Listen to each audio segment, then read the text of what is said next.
Hello, hello, hello. This is Toni Moore. I just wanted to have my first money, power, and success talk. Definitely wanted to come into this conversation with my sister of the Wealthier Women's Society. I actually got a chance to have a talk with someone, two people that started this conversation. They just didn't know it. One was a conversation that I had with someone who's going through a divorce. Thank you for joining. Thank you for joining. And we were talking about equitable distribution. For those of you who do not know, equitable distribution is when a husband and a wife look at their assets, look at their liabilities, and try to split it down the middle as much as possible, right? There's someone who's always probably going to get more, but ideally, the ideal is that everyone would have a 50% share, unless there is a prenup, and there wasn't a prenup. So the conversation was keeping the house. Well, when I was talking to my client, and I'm not a divorce attorney, but I happen to be a problem-solving attorney who happens to be, a tax attorney, a business law attorney, love estates, because I truly believe that God gave each of us the power to create wealth.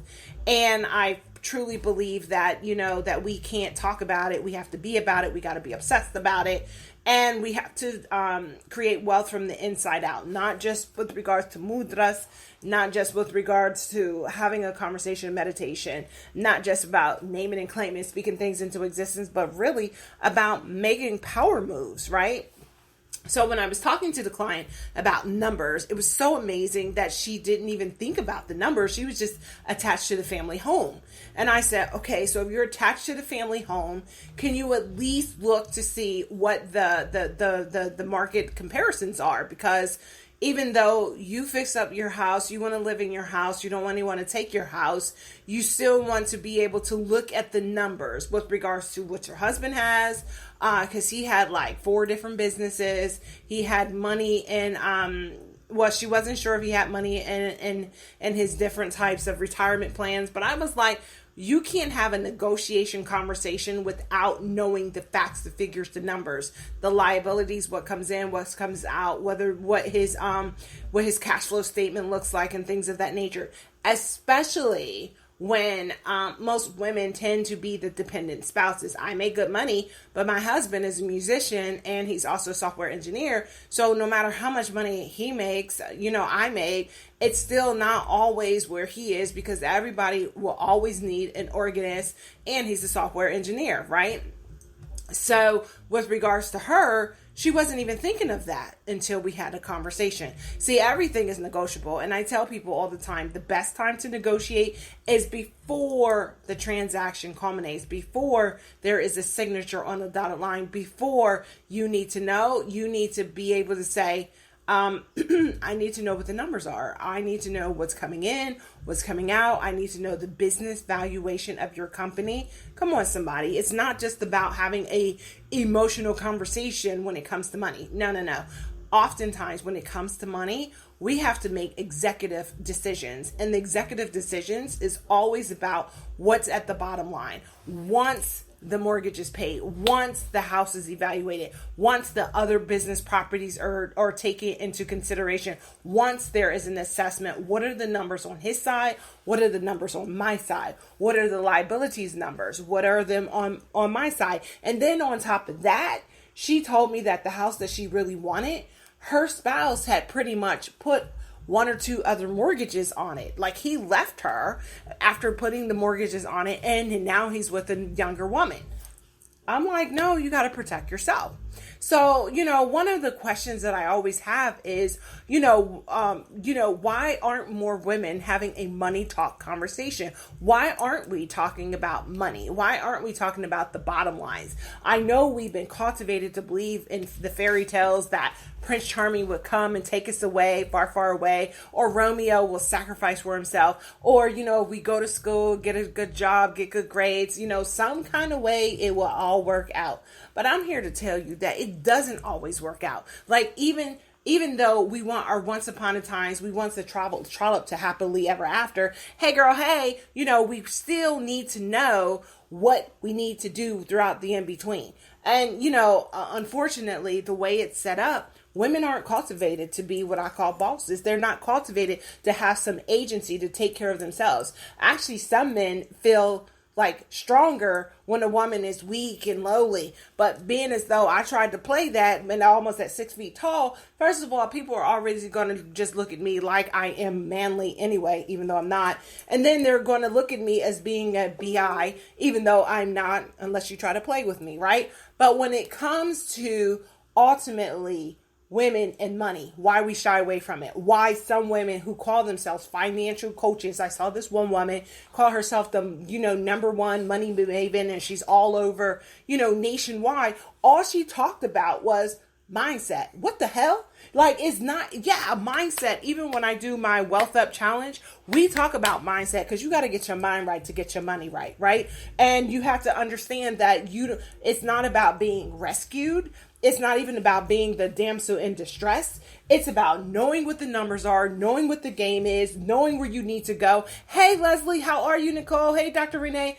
Hey, girls, hey. It's more about just saying, like, this is what I need. This is what I want. Almost, this is where I need to go. Maybe this is my pitfalls.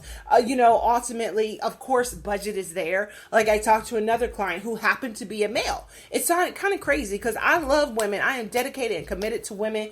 My biological mom was a single mom. She, I think she finally got her GED by the time she was 30 or 32, but she was pretty much, a single mom, had 8 girls, 8 of us. And when her husband left, he was abusive. So he's like, bye, boy, bye. But, our life changed dramatically. We were living literally from pillar to post, literally living in shelters, literally asking my grandmom for food. Literally, sometimes mom had to get away. So, if the family members couldn't get us close enough, then we ended up in some shelter experience or some foster care experience until we got our lives right. So I'm sure a lot that I had to go through as a child has pretty much molded and shaped me into the person that I am. Because I've always thought that if mama had some money, if mama had some skills and some education, maybe our life wouldn't have been the way it was. But it is what it is, right? So I couldn't necessarily do anything about that, except for just live how mama had us living, right? And it was always awful. I hated every bit of it, but I always wanted it to be, I still wanted to live my best life. I still wanted to be able to live my happily ever after. I still didn't want to have to always be that person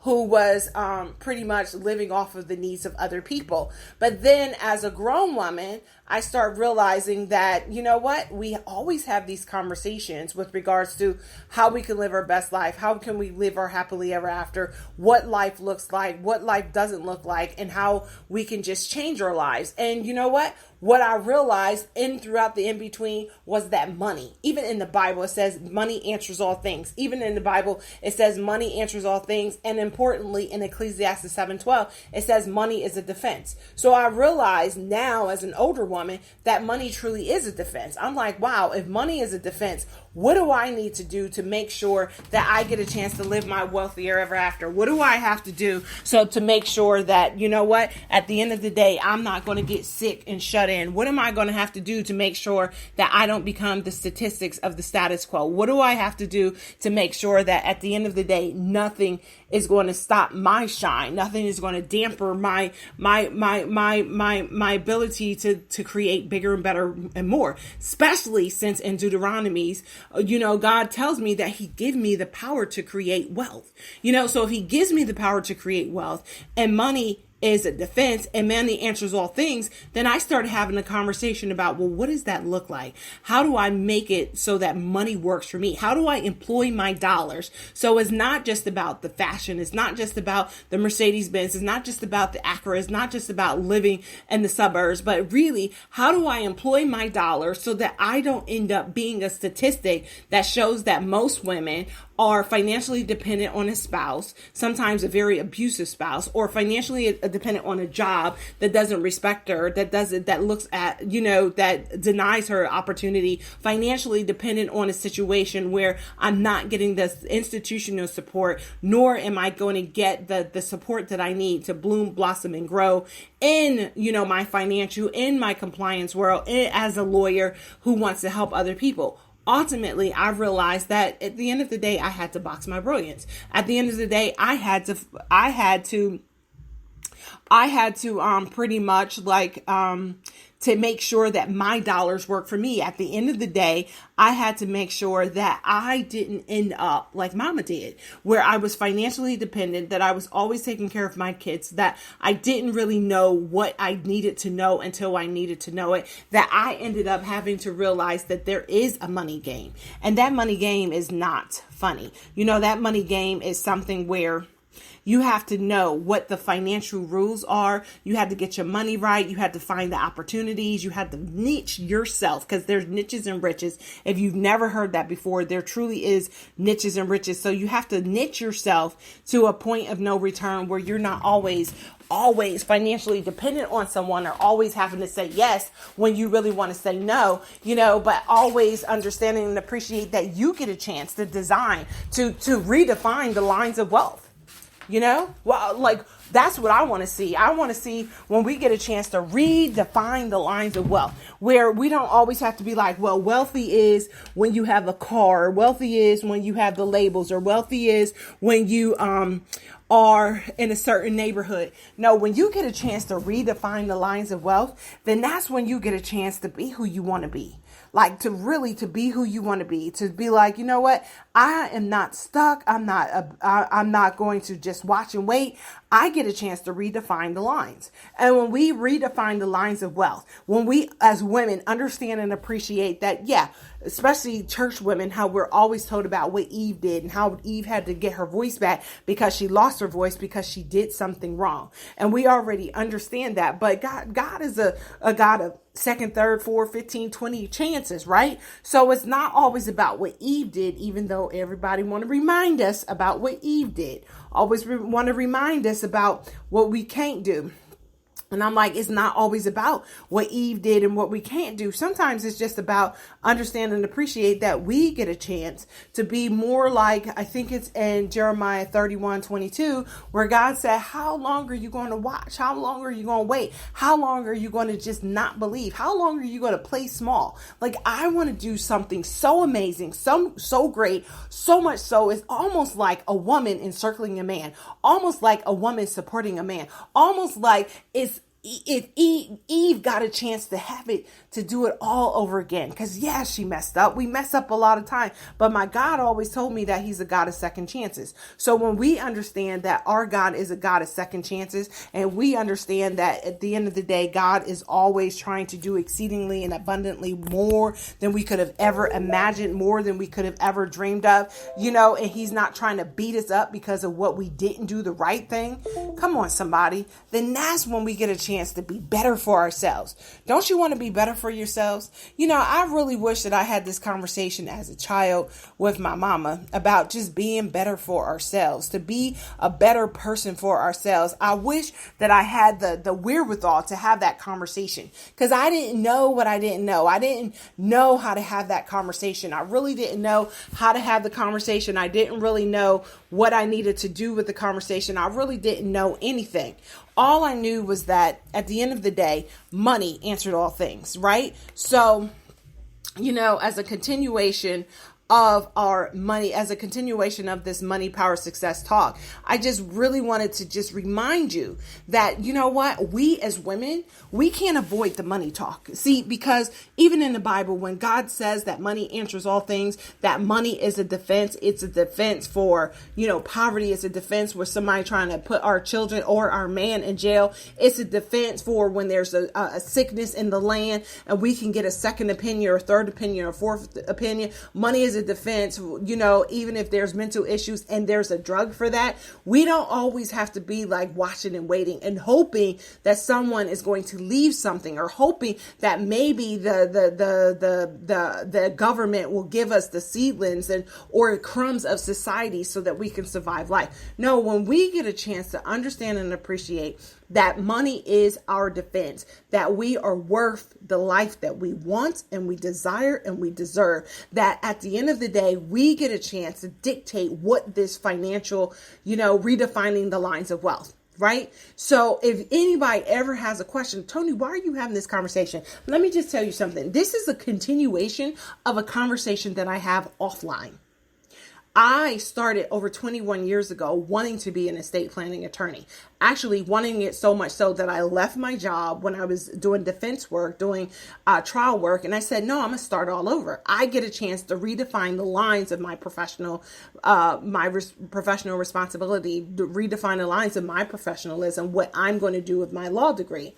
So when I started out, I said, this is what I'm going to do. I'm going to do estate planning. And I ended up doing estate planning and financial planning and family law work. But I knew that ultimately there was something that I was missing.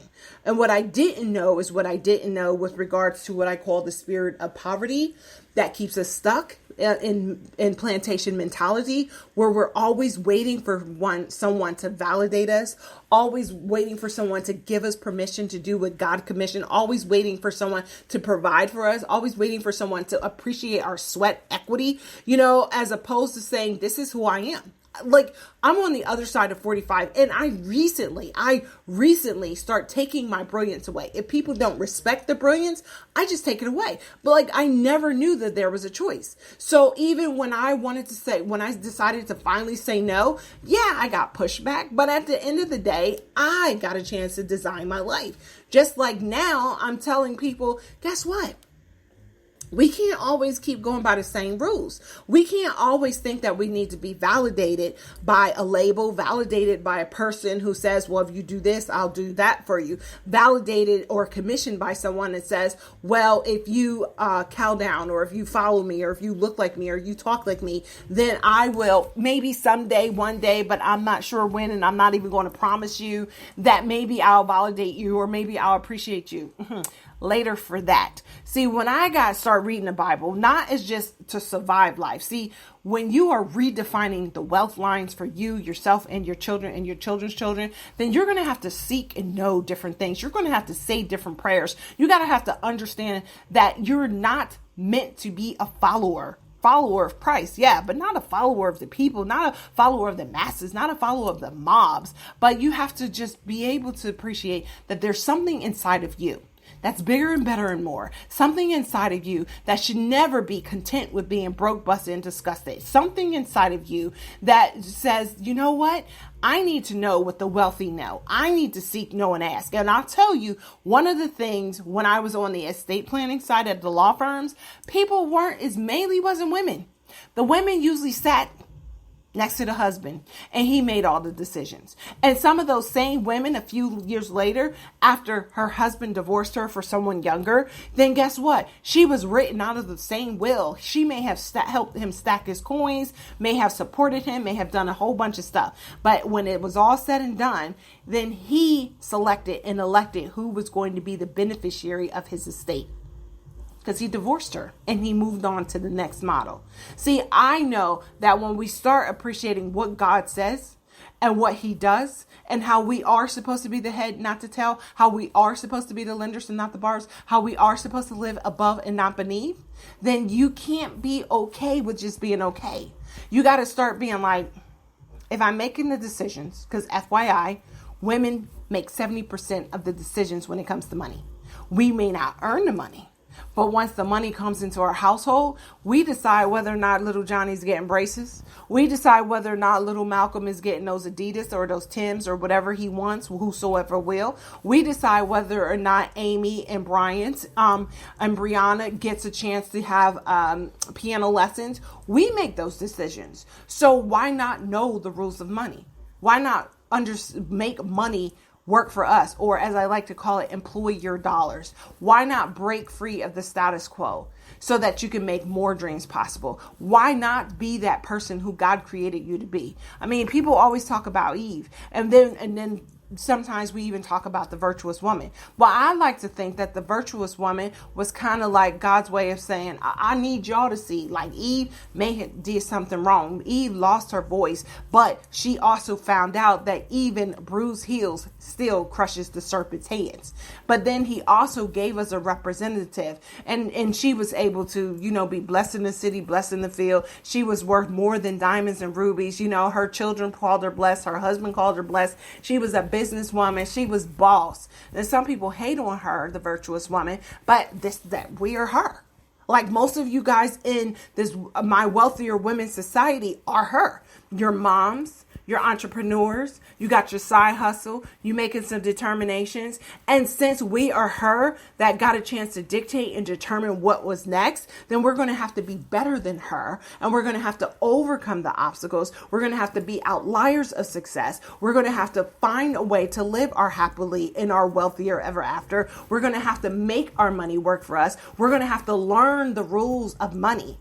Not just with regards to mindset. That's the first thing. Mindset is the first thing. But then you got to have some level of fiscal responsibility. You got to know when the money is in, the cash flow statement, when the money is gone. You got to know about the assets and the liabilities. You always got to appreciate what your net worth standing is, because you don't want to be like so many people who are like, statistically speaking, in 2005, 2010, and 2014, statistically speaking, most women between 18 and 65, their net worth in 2010 was $5. And it's not even $10,000. But when you appreciate that, it's net worth is assets minus liabilities, meaning that the money that works for you and your, in the equity of your home, in your investments, in your 401ks, in your solo Ks, in your self-directed funds, what it is with regards to in your if you're wholesaling property, what's in your inventory minus what you owe,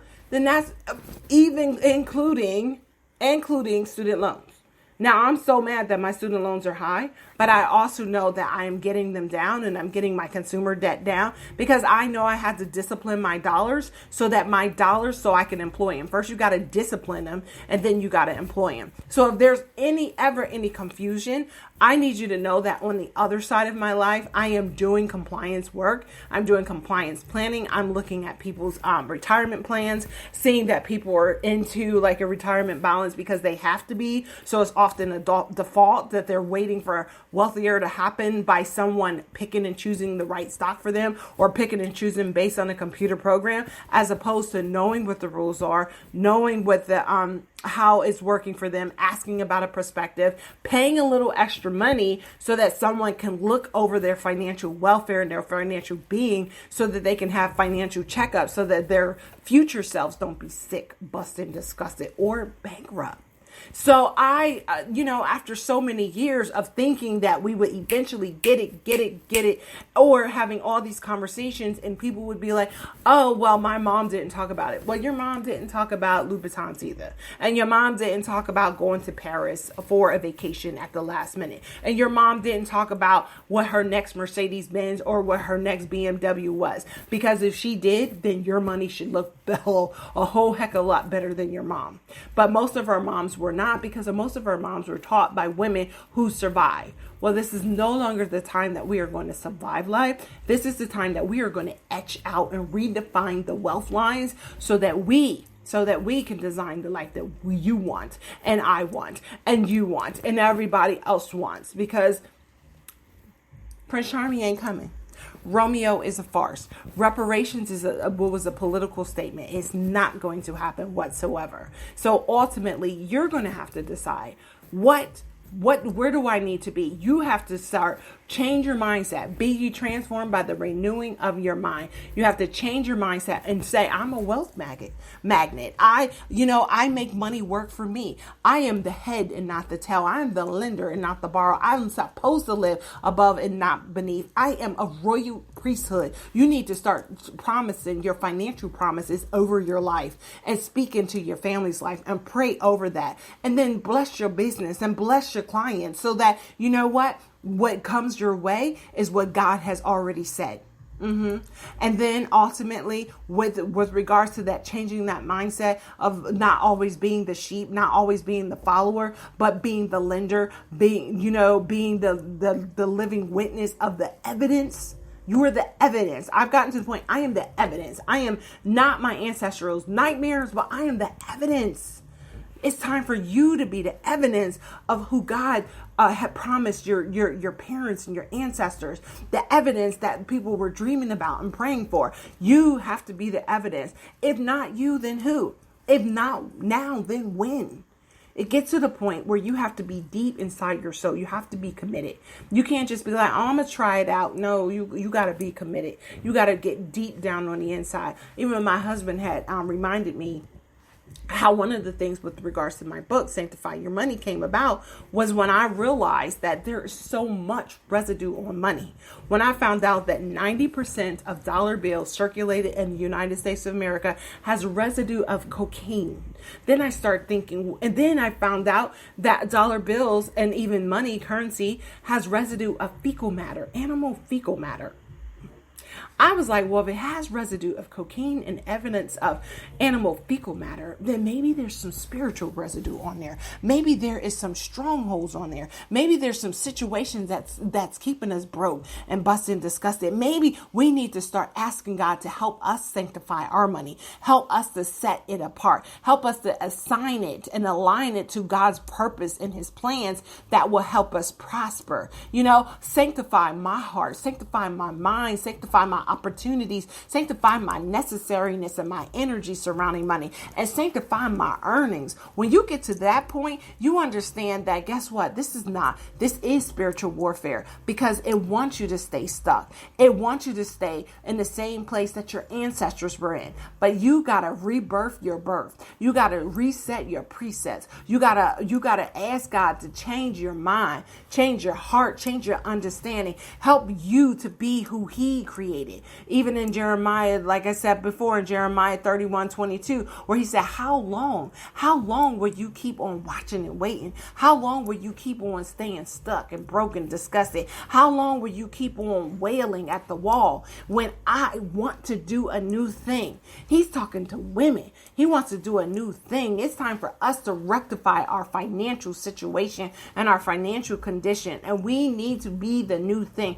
We need to be the evidence that God did give us the power to create wealth. He did give us the power to manifest greater things. He did give us the power so that we can be all that he planned and purposed for us to be. But we got to get in position. We got to name it and claim it. We got to fast and pray about it. We got to change our mindset. We got to change our energy about money. We got to change our necessariness. What do we think money is for and what we need to do with it? I promise you, when you get your money right, you will get your life right. I promise you, when you get your mind right, you will get your money right. I promise you that when it gets to the point where you understand that you are supposed to create more than you can consume, then guess what? More will be manifested for you and through you. See, my thing is God is he doesn't just pick and choose. He doesn't favor, they say favor is not fair. That means that even you can be successful. Even you can break the chains and the stronghold of poverty. Even you can be all that God created you to be, but you just got to believe. You got to position yourself. You got to ask God to sanctify your heart, your mind, your understanding, sanctify your wherewithal, sanctify your inner being, help you to break the chains of poverty, help you to overcome complacency, help you to just push past what you need to push past, help you to bank your brilliance, help you to understand that you are blessed and highly favored to be exactly who you are meant to be, because and help you to understand that you have the energy, that you have the blessings, that you have the peace, that you have the wherewithal, that you have every single thing you need so that you can live in abundance, and that more abundantly. I see the same way the devil comes to steal, kill, and destroy is the same way that you have to be vigilant about living your best life. If you're not vigilant about living your best life, then you'll always be stuck in the status quo. Someone will always dictate what is next for you, and then you will always be thrown the breadcrumbs of society. Now, don't get confused. Yeah, people can get blessed by the crumbs, but he wants to give you in that more abundantly. He wants to keep on giving seed to the sower. God wants to do exceedingly and abundantly more than you could have ever imagined. But you got to get in position. You got to get in position for his provisions. So yeah, when I talk about money, yeah, it feels like I want to preach that thing, because when I talk about money, I realize how often we have been cultivated to play small, cultivated to be mediocre, cultivated to watch and wait, cultivated to think that someone is going to save us, cultivated to believe that we as women have to be damsels in distress. No, later is that. This is the day that the Lord has made. Let us be better. Let us be greater. Let us be more fiscally responsible in it. You need any questions, if you want any assistance, you know I'm doing the Wealth Up Challenge. I'm telling you right now, it's all God. It's all fiscal responsibility. Yeah, we talk mindset, but that's not the hook. See, you have to get your mind right to get your life right. But then you got to be fiscally responsible. And then you got to know about the different ways that you can level up and increase your wealth with regards to knowing how to invest better, knowing how to get your credit better, knowing how to stop always being the lender and the borrower. And then always remember there's a pink tax, because we women got to pay extra money for our pink tax, the things that we need. And then if you're African American or brown people, there is a brown tax, a black tax, with regards to family and friends digging in your pockets and then always trying to beat you up when you say no. I'm just saying. But this is, at the end of the day, even with the pink tax and the brown tax, my God said he is going to give exceedingly and abundantly more. But we got to imagine more. We got to imagine greater. We got to imagine the possibilities. We got to imagine us living in our wealthy lifestyle and our wealthy living. This is what I'm seeing. I see it all the time. I didn't always wake up like this, but this is where I am right now, because I've realized that if we don't do it in these last and evil days, who will? It's our time to shine. It's our time to step up. It's our time to redefine the lines of wealth. And I need you to help a sister out, because when you're helping a sister out, you will help yourself as well. So this is Toni Moore. Thank you for joining me. Thank you for being a part of the crew of the Wealthier Women's Society. And thank you, more importantly, for just saying yes to the Wealth Up Challenge, so you can increase your wealth, so that you can increase how you show up, how you step up, and more importantly, how you get to the next table and the next table and the next table. Because you already have what it takes to be greater than great. You just got to pursue it like a boss. So this is Toni, and we'll talk real soon. Bye for now.